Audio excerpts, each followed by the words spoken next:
আসসালামু আলাইকুম ভাইরে ভাই, আজকে আমি আপনাদের মাঝে যে ভিডিওটা নিয়ে এসেছি এরকম দৃশ্য বা এরকম ভিডিও এর আগে আপনারা কখনো দেখেননি। তো কথা না বাড়িয়ে চলুন ভিডিওটি শুরু করা যাক। একটা খেজুরের রস কাটা গাছে কিভাবে কত কষ্ট করে আপনাদের জন্য রস কাটে দেখুন। আপনারা রস পেয়ে তৃপ্তি করে খান, কিন্তু এর পেছনে যে কতটা পরিশ্রম থাকে সেটা একমাত্র গাছই জানে।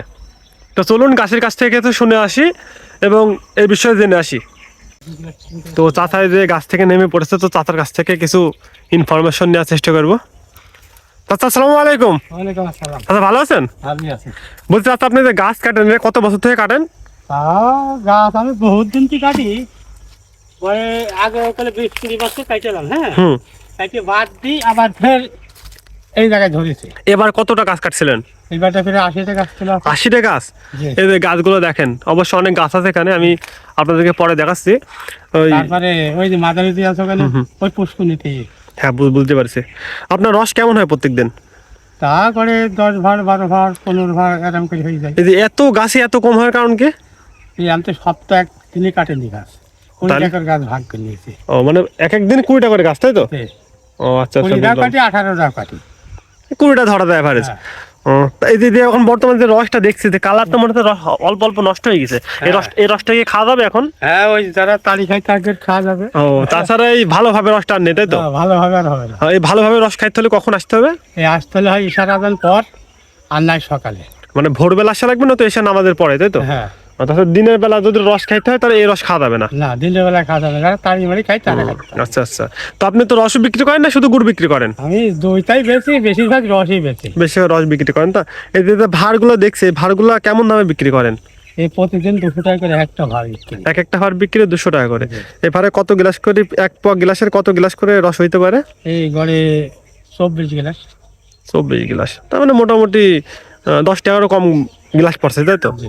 আর যারা এই যে রসগুলো কিনে নিয়ে যায় ব্যবসা করে, তারা তো আপনার কাছ থেকে কিনে নিয়ে গিয়ে খুব সুন্দর মতো ব্যবসা করতে পারে। হ্যাঁ, তারা সুন্দরভাবে ব্যবসা করতে পারে। হ্যাঁ, সেটাই তো দেখছি। তো আপনি যে গুড় বানান, বাড়িতে বানান নাকি? বাড়িতেই বানায়। গুড় বানান কিভাবে? ওই জাল দিতে হয়, তাওয়ায়- খাইতে আসবেন। ও, তাওয়ায় জাল দিয়ে দিয়ে গুড় বানান, তাই তো? এই গুড়গুলো বিক্রি করেন গ্রামে নাকি শহরে দেন? গ্রামে বিক্রি করছে। গ্রামে। কারণ আর হ্যাঁ, আপনারা যদি এই যে রস কিংবা গুড় কিনতে চান তাহলে অবশ্যই চাচার সাথে যোগাযোগ করবেন। চাচার বাড়ির ডিগলডাঙ্গায়। আর ডিগলডাঙ্গায় যদি আপনারা না খোঁজ করতে পারেন, আমাকে জানালে পারো, আমি অবশ্যই চাচাদের নাম্বার টাম্বার আপনাদেরকে দিয়ে দেবো। ওখান থেকে কালেক্ট করে আপনারা চাচাদের সাথে যোগাযোগ করে রস কিংবা গুড় নেবেন, ঠিক আছে?